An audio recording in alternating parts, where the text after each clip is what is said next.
ओम गणेशी महागणेशाय नमः। राधे राधे दोस्तों, कैसे हैं आप सब। दोस्तों, आज की इस वीडियो में हम आपको बताएंगे कि साल 2021 में हरतालिका तीज का व्रत किस दिन रखा जाएगा। व्रत की पूजा करने का शुभ मुहूर्त क्या है, व्रत का महत्व क्या है, व्रत की कथा क्या है, व्रत की पूजा विधि क्या है। इसके साथ ही यह भी बताएंगे इस व्रत के नियम क्या है, व्रत में क्या खाएं क्या ना खाएं, क्या करें क्या ना करें, पूजन सामग्री क्या है, सरगी कब खाएं, व्रत कब खोलें और क्या खाकर खोलें, पूजा करते समय भगवान जी को किस चीज का भोग लगाएं। दोस्तों, हरतालिका तीज का व्रत भाद्रपद मास की शुक्ल पक्ष की तृतीया को रखा जाता है। इस दिन भगवान शिव और माता पार्वती के पूजन का विशेष महत्व है। हरतालिका तीज को कई जगहों पर तीजा के नाम से भी जाना जाता है। इसे बूढ़ी तीज के नाम से भी जाना जाता है। इस दिन सुहागन महिलाएं अपने पति की लंबी आयु और सुख समृद्धि के लिए व्रत रखती हैं। ये व्रत निराहार और निर्जला किया जाता है। इस बार हरतालिका तीज का व्रत 9 सितंबर दिन गुरुवार को रखा जाएगा। इस हरतालिका तीज पर रवि योग होने से यह और भी खास हो गई है। इस योग में व्रत करने से सभी मनोकामना अवश्य ही पूर्ण होती हैं। दोस्तों, हरतालिका तीज पर सुबह की पूजा का शुभ मुहूर्त है सुबह 6:03 से सुबह 8:33 तक। हरतालिका तीज व्रत का विशेष पूजन प्रदोष काल में किया जाता है और इस बार प्रदोष काल पूजन का शुभ मुहूर्त है शाम 6:33 से रात 8:51 तक। हरतालिका तीज पर सरगी का सेवन सूर्योदय से आधा घंटे पहले तक ही किया जाता है। सरगी सास द्वारा बहू को दी जाती है, जिसे खाकर व्रत शुरू किया जाता है। सरगी खाने से दिन भर भूख और प्यास नहीं लगती। हरतालिका तीज का व्रत सुहागन महिलाएं अखंड सौभाग्य और पति की लंबी उम्र के लिए रखती हैं।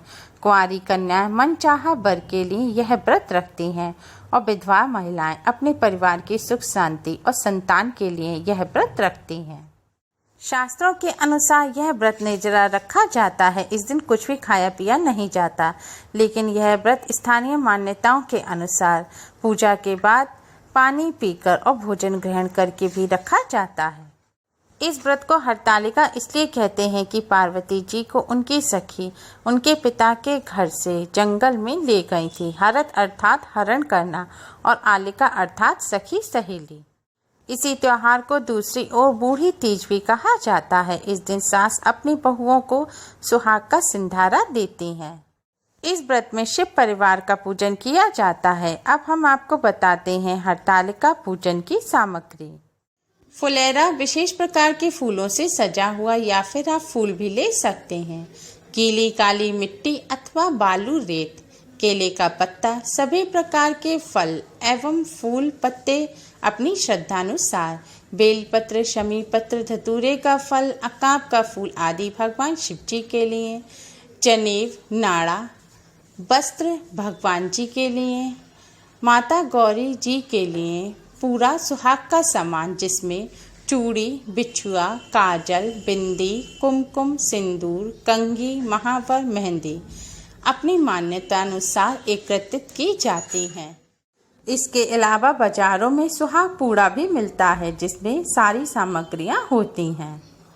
माता पार्वती जी के लिए लाल चुनरी या लाल साड़ी, घी, दीपक, कपूर, कुमकुम, सिंदूर, अबीर, चंदन, श्रीफल, कलश, हल्दी, साबुत चावल, पंचामृत यानी कि घी, दही, शहद, दूध और शुद्ध जल, चौकी, लकड़ी का पट्टा और भोग के लिए ककड़ी एवं हलवा और मिष्ठान पकवान जो भी आप अपनी श्रद्धा के अनुसार लगाना चाहते हैं।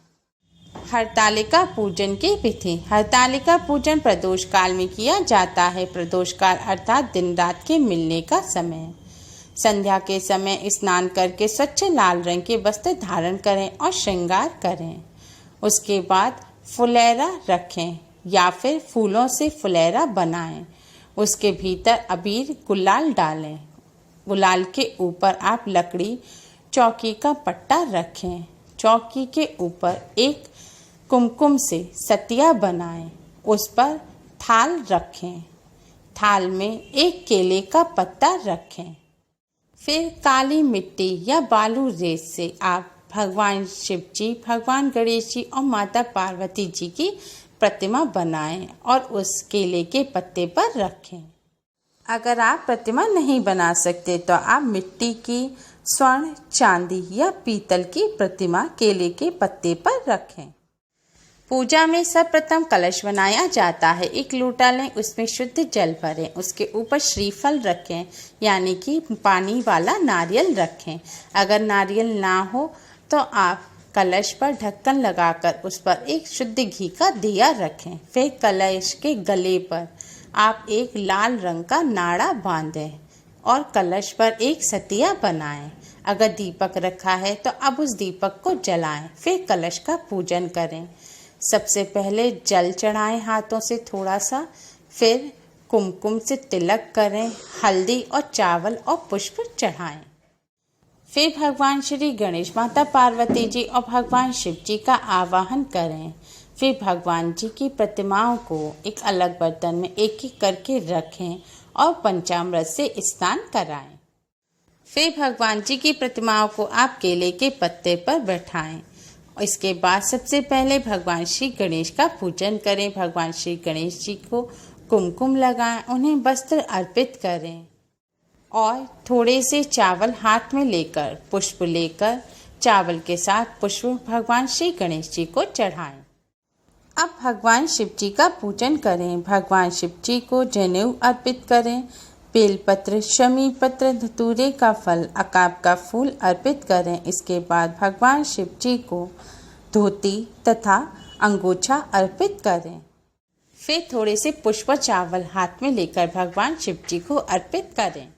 इसके बाद माता गौरी का पूजन करें। माता गौरी को आप कुमकुम से तिलक करें, उन्हें लाल चुनरी उड़ाएं और जितनी भी सुहाग की सामग्री आप लाए हैं, सारी सुहाग की सामग्री आप माता गौरी को अर्पित करें।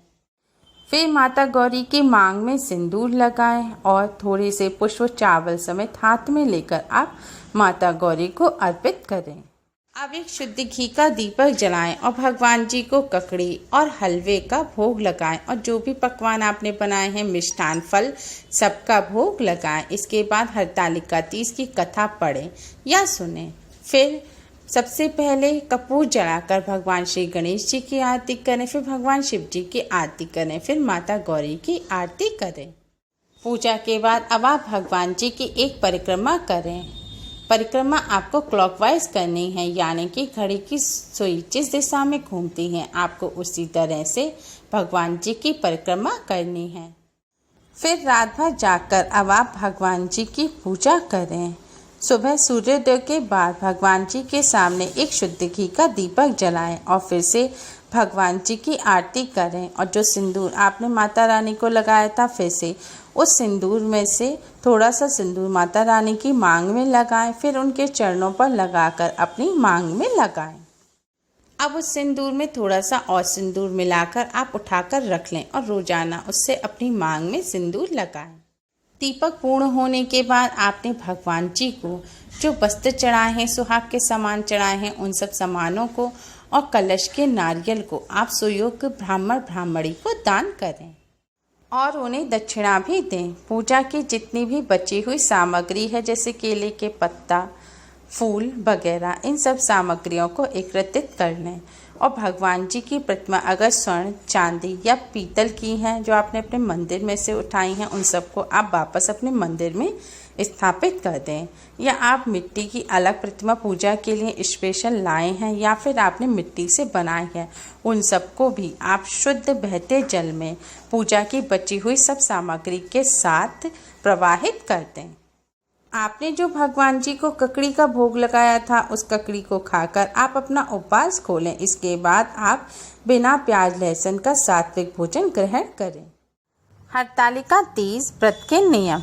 हरतालिका व्रत निर्जला किया जाता है। इस व्रत में पूरे दिन और रात ना तो कुछ खाया जाता है और ना ही पिया जाता है और दूसरे दिन सूर्योदय के बाद पूजा करने के बाद ही व्रत को खोला जाता है।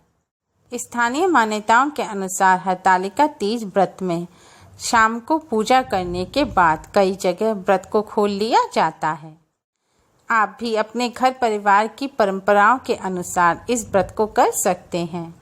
हरतालिका व्रत का नियम है कि इसे एक बार प्रारंभ करने के बाद छोड़ा नहीं जा सकता। इसे प्रतिवर्ष पूरे नियमों के साथ किया जाता है। हरतालिका व्रत के दिन व्रत जगा किया जाता है, यानी कि पूरी रात भर महिलाएं एकत्र होकर नाच गाना एवं भजन करती हैं और नए वस्त्र पहनकर पूरा श्रृंगार करती हैं। हरतालिका व्रत जिस घर में होता है वहाँ इस पूजा का खंडन नहीं किया जाता, अर्थात इसे एक परंपरा के रूप में प्रतिवर्ष किया जाता है। हरतालिका व्रत से जुड़ी कुछ मान्यताएं हैं, जिनमें इस व्रत के दौरान जो महिलाएं सो जाती हैं वह अगले जन्म में अजगर बनती हैं। जो दूध पीती हैं वो सर्पनी बनती हैं। जो व्रत नहीं करती वो विधवा बनती हैं। जो शक्कर खाती हैं वो मक्खी बनती हैं। जो मांस खाती हैं वह शेरनी बनती हैं। जो जल पीती हैं वह मछली बनती हैं और जो अन्न खाती हैं वह सूअर बनती हैं और जो फल खाती हैं वह बकरी बनती हैं। इस प्रकार कई मत सुनने को मिलते हैं। इस वीडियो में हमने आपको हरतालिका तीज से जुड़ी सारी जानकारी दी है। उम्मीद है आपको हमारी ये वीडियो पसंद आई होगी। हमारी वीडियो को लाइक करें, हमारी वीडियो को अपने फ्रेंड्स और रिश्तेदारों में ज़्यादा से ज़्यादा शेयर करें, जिससे वह भी इसका लाभ उठा सकें। और हमारी और भी वीडियोज़ के लिए हमारे चैनल को सब्सक्राइब करना ना भूलें। Thanks for watching. Radhe Radhe.